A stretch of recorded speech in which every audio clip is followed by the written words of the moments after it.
বৃষ্টির জন্য স্কুল বন্ধ। ব্যায়ামের স্কুল বন্ধ থাকবে। ব্যায়ামের স্কুল বন্ধ বন্ধ।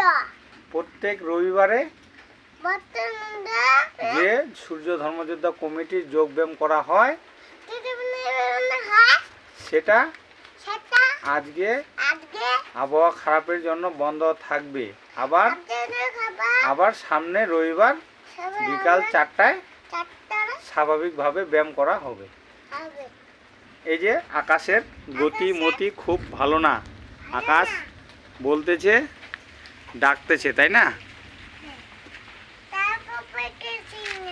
তাহলে বাড়িতে সবাই ব্যায়াম করবা যেখানে শরীর ভালো রাখে।